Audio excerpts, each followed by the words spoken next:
Okay. I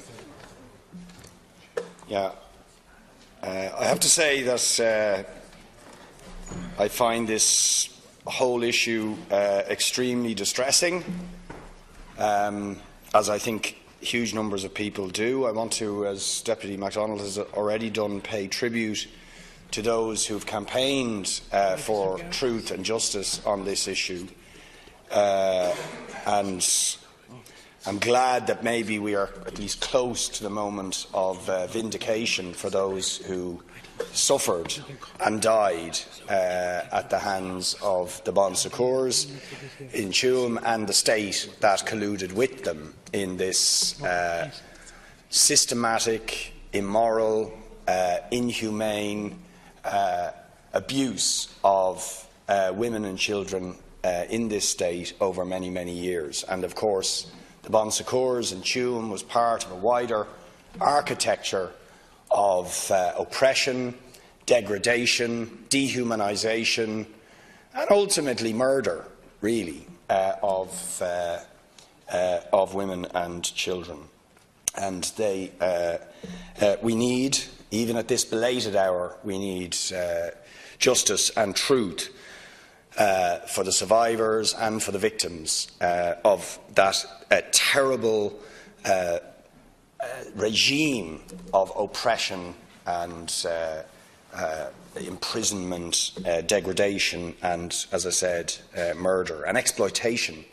Of course, the immoral exploitation, the sale, the commodification of young babies sold for headage payments to the United States and elsewhere. And it is particularly poignant for me. I was born in a mother and baby home. I was one of the lucky ones. It's not something I realised. I was lucky to be adopted by a loving family and to have a decent upbringing and to finally be reunited with my own birth mother. Although even that had to happen against the resistance of the state laws and of the religious orders in trying to prevent that reunification. But it makes me think, what my fate could have been, and makes me very conscious of the terrible fate that so many suffered, quite possibly in the mother and baby home that I was born. And one of the things I'm very conscious of in all of this is the issue of class, and it hasn't been talked enough about.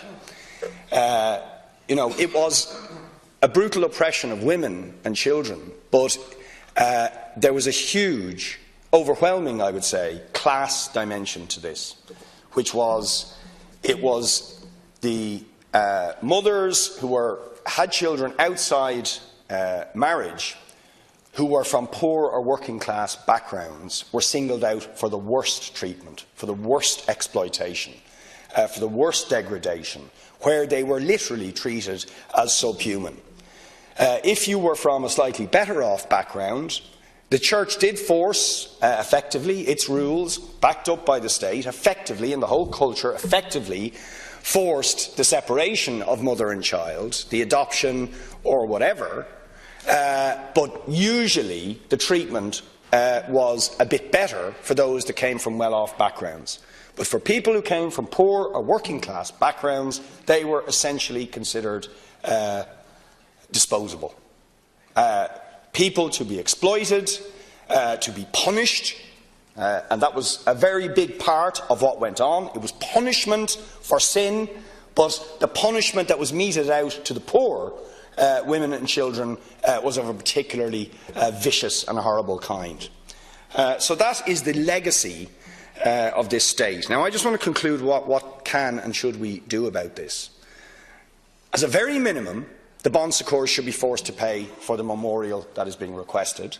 We need a full audit, obviously, of everything that happened at Tuam, and particularly the fate of the more than 2,000 children who were sold, exported to the United States. We need a full, if you like, uncovering of all of the 700 babies that lost their lives and everything that can be done to uncover the truth. But I think we need to go beyond that.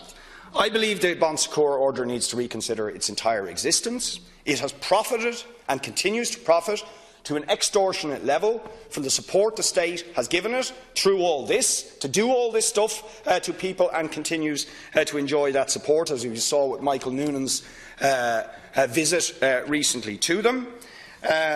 The whole congregational indemnity agreement needs to be scrapped, and the religious orders need to be forced to pay up to compensate the abuse victims.